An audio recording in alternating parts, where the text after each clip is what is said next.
Hi, hello everybody. I'm Justin. This is Koopa. Welcome to Koopa's Corner. Today we're going to talk about Pokemon TCG Pocket. I've made a little bit of content on Pokemon TCG Pocket before. I've done some pack openings. I've done a couple of decks. I'll probably try to do a few more here soon. It's been a little while. But today I just wanted to chat because Ranked is coming to Pokemon TCG Pocket. There is going to be a ranked competitive mode, and it's absolutely going to change the game for better or for worse. This game will never be the same. There are a lot of events and little things that happen in this game, and we don't talk about them because they're sort of irrelevant. They exist, they happen. If you want to participate, great, good for you. If you don't, oh well, no big deal. But this is absolutely going to change the landscape of this game, and you will be impacted by it, regardless of where you're at with this game. So if you're a player for Pokemon TCG Pocket, I'm sure you've heard by now that Ranked is coming. So I wanted to talk about it. Let's talk about the pros and the cons, guys. Like I said, there's a couple big things for both. And let's start with some of the cons, right, that we can end on a bit of a high note. First and foremost, the thing that scares me is the lack of variety, right? There's already a core group of people that refuse to play anything other than the meta, right? The amount of times that I run into Celebi decks, or back when it first came out in Genetic Apex, Mewtwo Gardevoir, right? Or, whatever the meta is at the time. These days, Dialga Arceus, I run into those daily, right? There's always a core group of people who refuse to play anything else. And it's annoying to run into them. I'm somebody who likes to experiment with different decks. I don't like to run the same deck over and over and over. I change it up, constantly building new decks and seeing how they work. That's fun for me, right? At the same time, it's fun for me running into other decks, into a variety of other decks. Not knowing what you're going to run into is fun. It makes the game more fun. You're going to see a lot less of that. And you're going to see a lot less of that because there are now going to be rewards for winning and consequences for losing. So why would I run an experimental deck, right? Or something like, I don't know, something that relies like a Marowak EX. That's the first deck that I made for the channel anyway. Because that was a guaranteed pull in Genetic Apex if you started the game at the beginning. So, something like a Marowak EX where it's all RNG, it's all coin flip.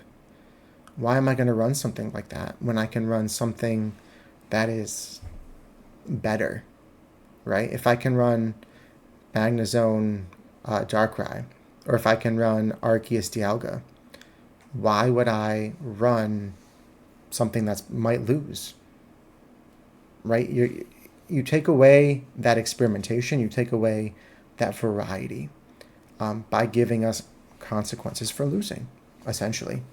So that's a huge con. Another thing, right, that is talked about pretty frequently as one of the big negatives to Ranked, right? You can check out other channels, people who have talked about it.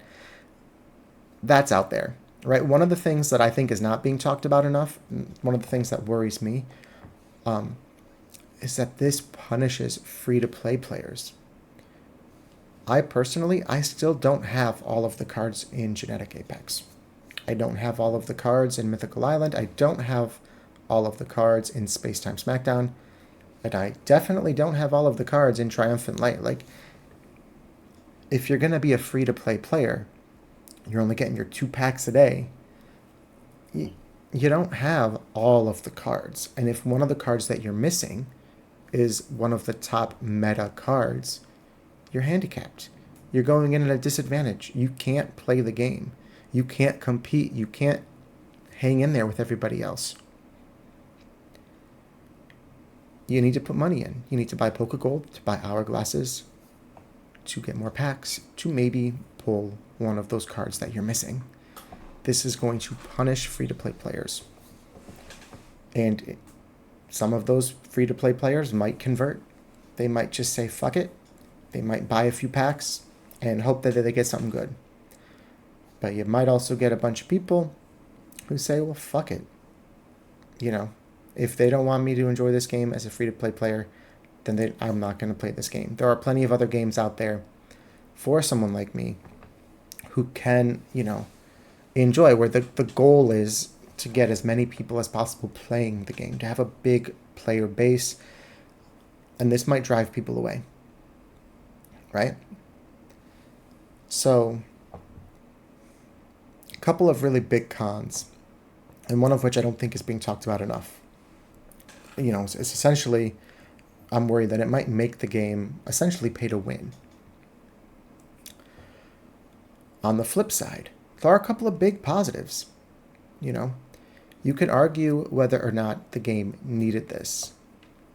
And I think a lot of people would argue that it didn't. But it almost doesn't matter. Because even though the game didn't need it, there are enough people who want it anyway. Right? And this is going to appease a really large number of players. It's going to appease a lot of your fan base. And not only is it going to make them happy, these are probably people who do pay. These are probably people who play a lot as opposed to more casually. These are your whales. These are your hardcore players. You're going to make them even happier. They're going to spend even more time, even more money in the game. I understand why they chose to go this route. It makes a lot of sense. Right? And you're going to have a lot of people who are really incentivized to play more frequently. Whereas it might drive some players away on the con side here, it's definitely going to, entice others to play more frequently. So that's a huge positive. That's a huge pro. Not only that, but if you're playing it anyway, a few extra rewards for playing, right? A few extra rewards. I don't know what the rewards are going to be for ranking up, but hey, if I'm sitting here playing this anyway, I might as well get some extra cards, exclusive cards that not everyone's going to get, but I'm going to get because I'm going to hit the top. That's going to be, that's a big pro. If people think that way, if people act that way, and they do reach those top ranks,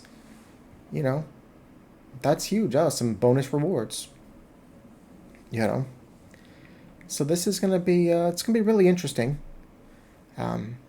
There is the argument, that if you're not interested in ranked, you just don't play ranked. But to be honest, that's kind of bullshit, right? If most of the player base moves into ranked, you're going to have to move into ranked as well.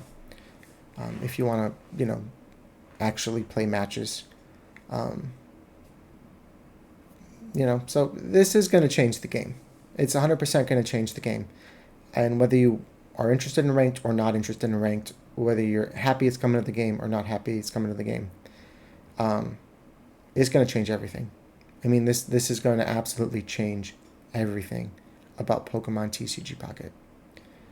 Now, I've talked about a couple of the big pros and a couple of the big cons, but that being said, I don't actually know if it's the right move. And I don't think we'll ever actually know if it's the right move, right? It's going to happen. And the game is going to continue to be a success, whether it happened or it didn't happen. So the people who are for ranked are going to look at the game and say, look at how much better it made it.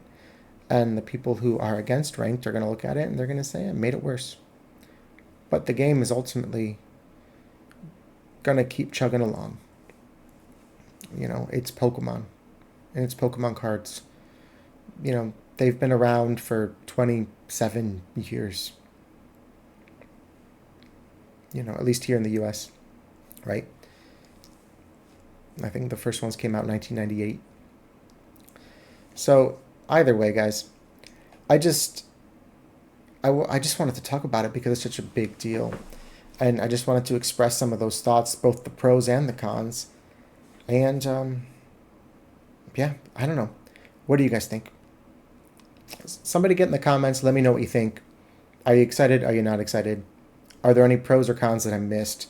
And ultimately, I just want to know how you, the community, feels about this. because I have mixed emotions. I don't know where I sit on this. I know there are a lot of pros, there are a lot of cons, and I'm kind of torn between them, right?